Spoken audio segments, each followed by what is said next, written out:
Hey guys, Mark Allen, BHSpringSolutions LLC and BHSpringSolutions.com, and we're back again for another session of High Power University. And this is also a new product announcement for BHSpringSolutions. This is 17 and 18 pound progressive recoil springs, or variable rate recoil springs. We'll explain that here in a few minutes, for high power pistols.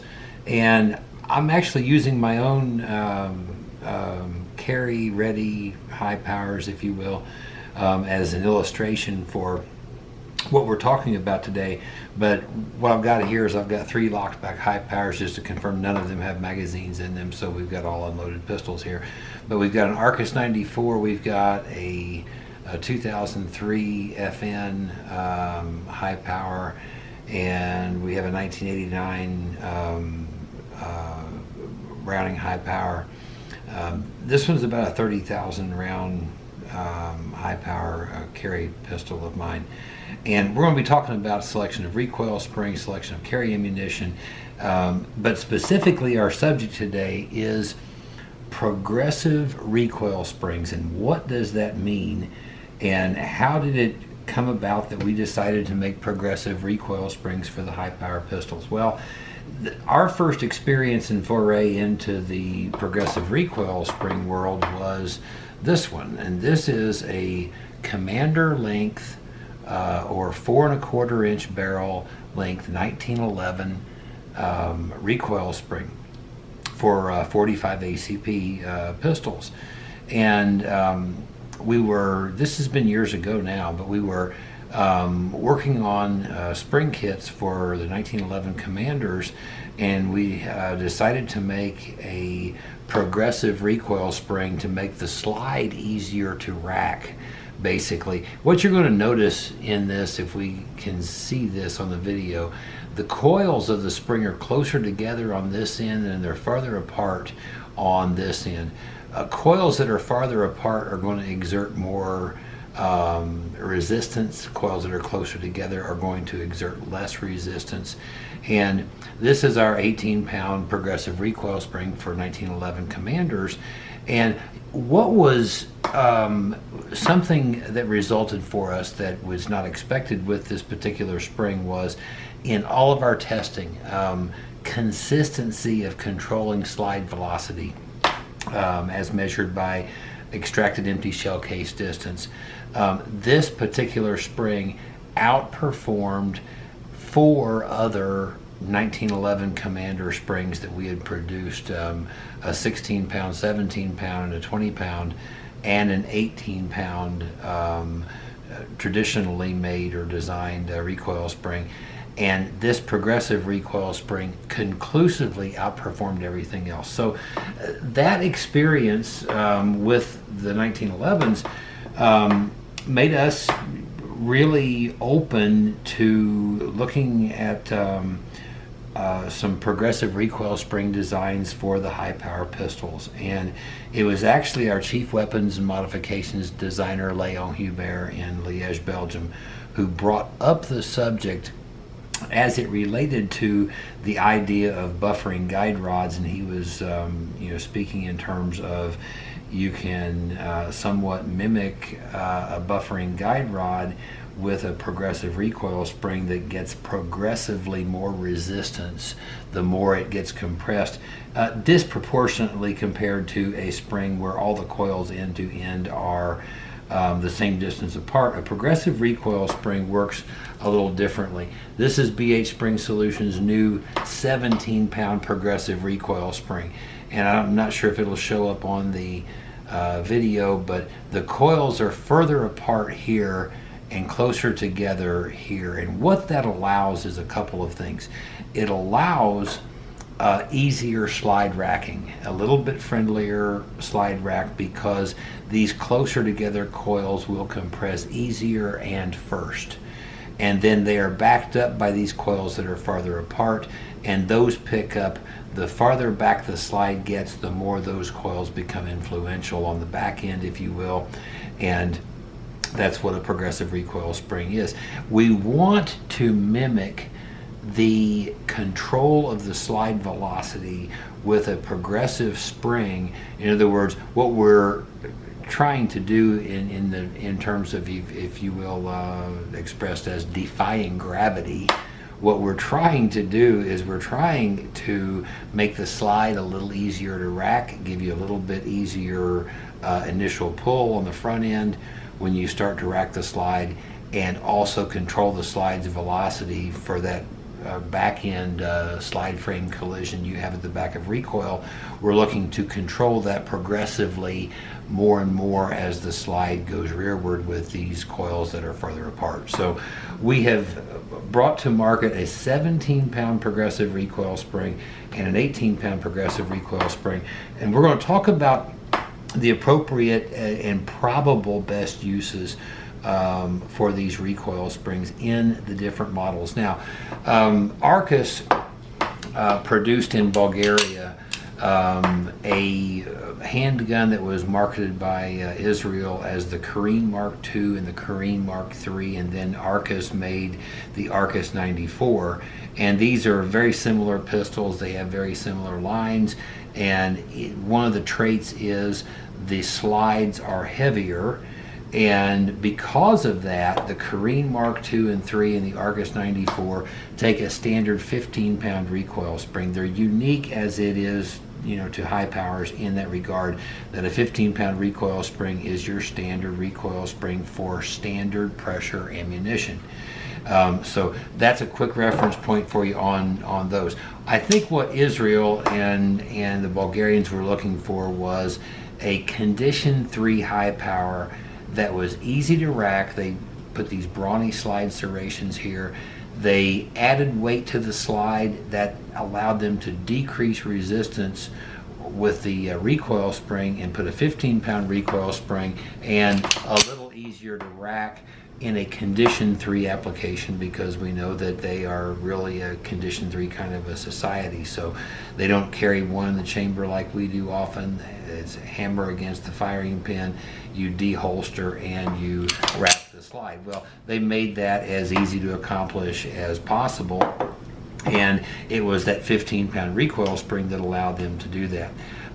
We got a couple of FN Browning, traditional high power Belgium made Browning or FN high powers here, and typically for your standard pressure ammunition, it's always been a 17-pound recoil spring. I've got BH's 17-pound recoil spring here. You can see the difference between the 17 and the 15. The relaxed dimensional length is about that much different, and the distance of the coils apart. Neither of these are progressive springs. The distance of the coils apart is different. The number of coils is a little different, and you get a 17-pound recoil spring here. For the FNs and the Brownings, they have lighter, less weight in the slide, and that 17-pound recoil spring with standard pressure ammunition is really the right spring for these handguns. And then we get into a lot of carry ammunition today, and we want to sometimes use your plus P loaded ammunition in high powers. First of all, FN and Browning never recommended that in your high powers, but in order to accomplish that, some guys use our 18.5-pound traditional recoil spring to control the extra energy of your plus P or kind of carry ammunition, and that has been a good approach as well. So until now, until these progressive recoil springs came into play, those were the choices, and those really control everything except your extremely exotic like plus P plus ammunition, which we don't really suggest with any handgun whatsoever, or your extremely light reloads, like if a guy is a competition shooter and he has his own recipe of particularly light reloads that he likes, he may need to go to different springs. But for virtually all of your mainstream ammunition, your factory load ammunition, this recoil spring regimen has been excellent in all of your high power pistols.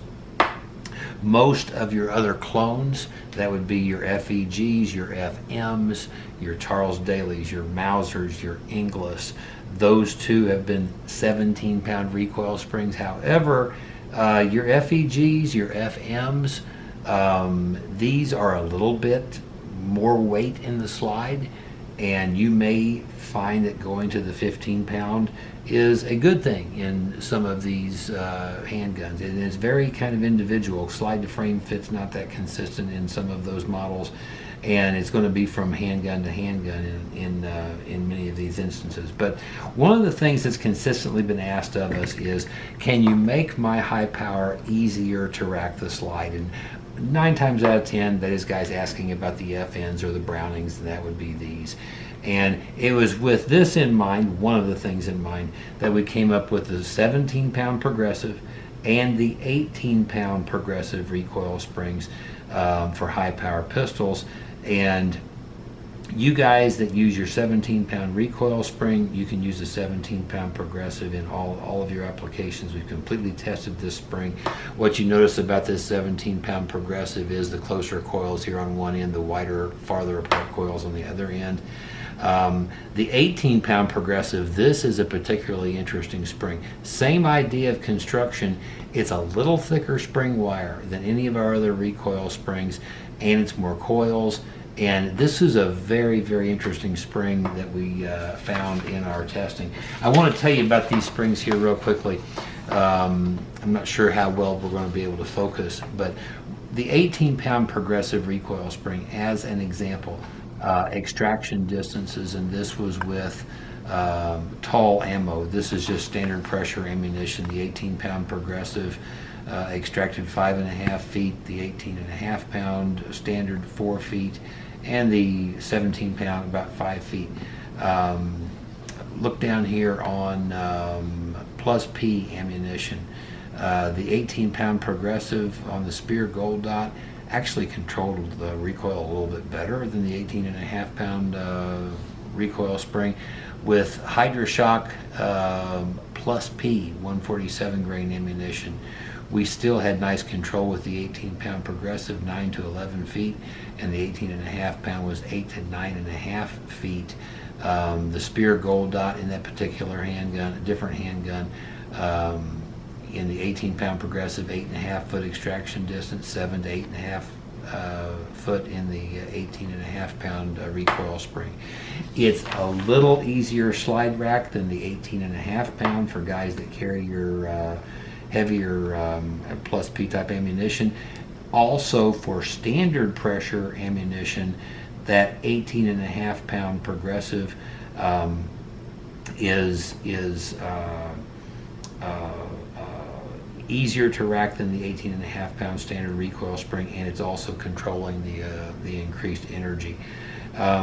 What this has done is this has potentially, with a premium spring like this, for guys that have the FNs and the Brownings, and you shoot both standard pressure ammunition and you shoot plus P ammunition, if for your like your carry ammunition, if I was only able to have one recoil spring for these guys, these being my carry high powers, this 18-pound progressive recoil spring, that would be the real go-to, or the single spring kind of a solution. For the Arcus and the Kareen guys, if you again shoot standard pressure and also carry plus P as an example, if I had to choose one single spring, this 17-pound progressive would be that one spring. I'd also want to have a 15-pound for some standard pressure ammunition, primarily because some standard pressure ammunition, low powered ammunition, may short cycle with the 17-pound progressive. But if I could only choose one, it would definitely be that 17-pound progressive. I want to show you and talk a little bit about ammunitions that we encounter today. Some of the ammunitions that we used in our testing was cellular and Beloy. That's a 115 grain full metal jacket. We used a Federal 147 grain flat nose. That's a standard pressure ammunition product as well. Russian tall ammo, 115 grain. We did use a little of that. Winchester white box. A lot of guys laugh about this stuff. and this is some of the most erratic and inconsistent stuff you're ever going to find. This particular box that we tested out of, and for some of this testing, this was a particularly robust and hot box of Winchester white box for whatever reason. And we had some Federal 115 grain full metal jacket, again, all this standard pressure. And this was some particularly anemic Federal ammunition by contrast with that Winchester. You know, on a different day, this stuff would seem pretty hot, this stuff would be pretty anemic. So this is your typical standard pressure and a kind of variety of standard pressure ammunition.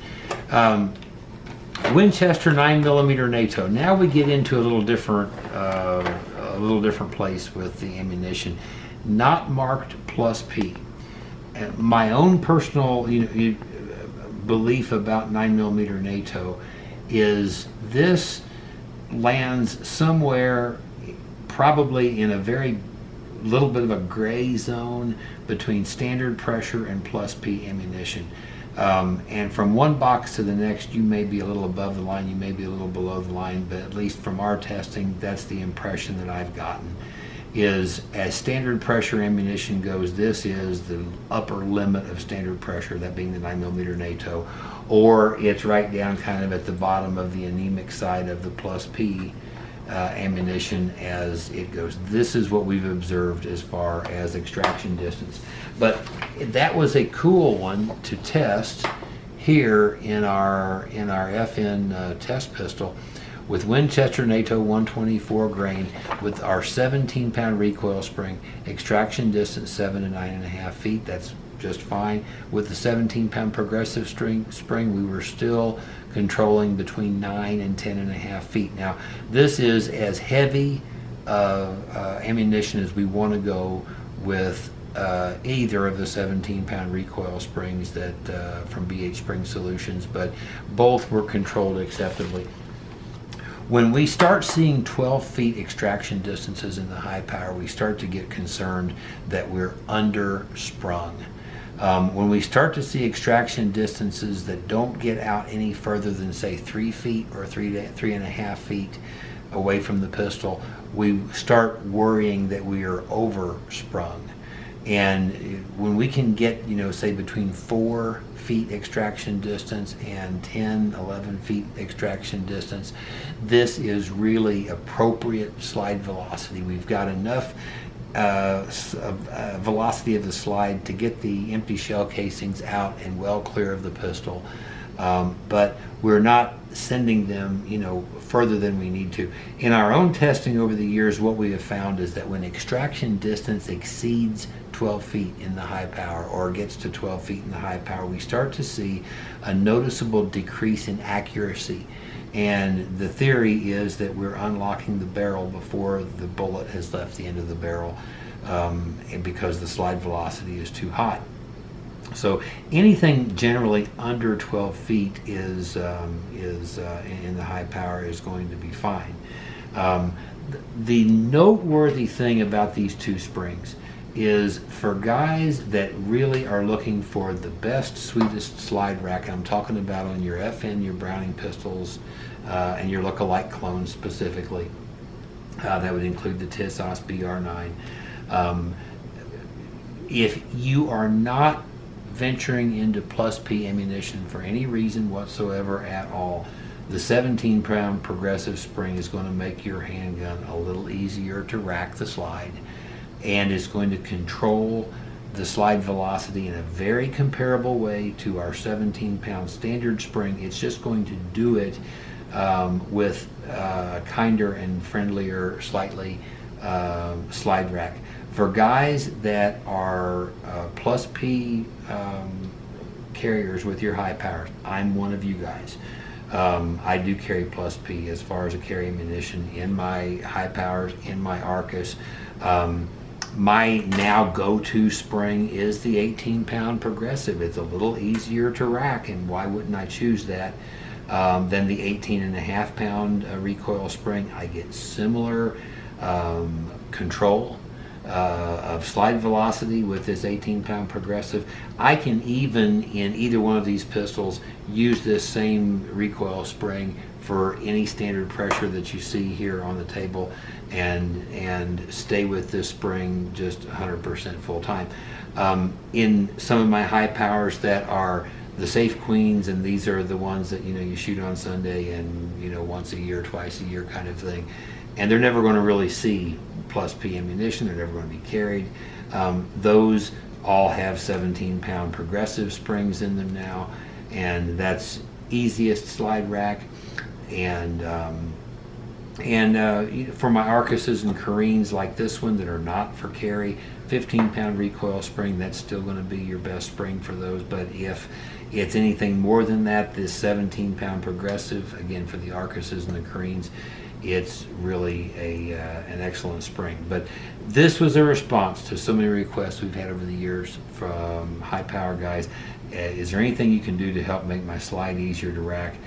These progressive recoil springs are just performing as well or better in our testing than our mainstay springs that we've been marketing for years, and they make the slide easier to rack in any high power.